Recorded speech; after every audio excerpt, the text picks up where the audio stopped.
مسجد نبوی کا صحن تھا اور ایک شخص کونے میں بیٹھ کے دعا مانگ رہا ہے. ذرا اس کے دعا کے لفظ سنیے. اللہم انی اسألک بانک انت اللہ.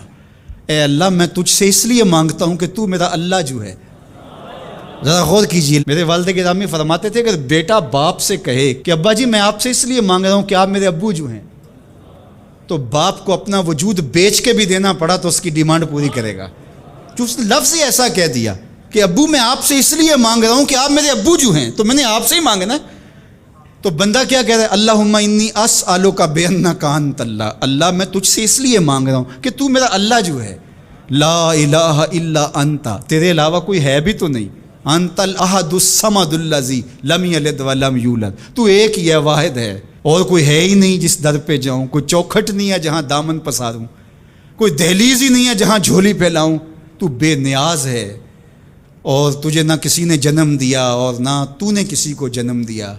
مالک میں تیرے حضور دعا کر رہا ہوں. یہ وہ دعا کر رہا تھا کہ میرے حضور نے سن لی. تو ایک صحابی کو فرمایا کہ یہ جو دعا کر رہا اب جو مانگے گا اللہ عطا کرے گا. اس نے مانگا ہی اس ڈھب سے ہے، اس ڈھب سے ہے. ایک دعا اور سن لیجئے جو سیدنا علی المرتضیٰ رضی اللہ تعالی عنہ رب سے مانگتے ہیں. اللہ اکبر. مجھے تو آج سارا دن اس دعا نے نحال کیے رکھا. یہ دعا مانگتے ہیں تو عجیب کیفیت ہوتی ہے. یا سریع الرضا اغفر لمن لا یملک الا الدعاء. اے جلدی راضی ہو جانے والے، چھیتی مان جانے والے، اغفر لمن لا یملک الا الدعاء. اسے معاف کر دے جس کے پاس دعا کے علاوہ سہارا ہی کوئی نہیں، جس کے پاس دعا کے علاوہ کچھ ہے ہی نہیں جو پیش کر سکے. التجا ہی کر سکتا ہے، ترلا ہی کر سکتا ہے، منت ہی کر سکتا ہے.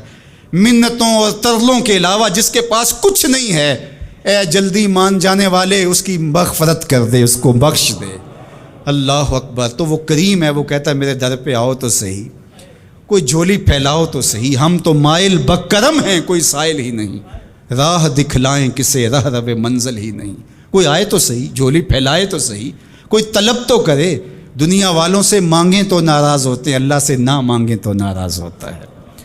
اللہ کہتا ہے مجھ سے نہ مانگو گے تو پھر کس در پہ جاؤ گے؟ قل ما یعبؤ بکم ربی لولا دعاؤکم. اگر تم نہیں مانگو گے تو پھر وہ بھی پرواہ نہیں کرے گا.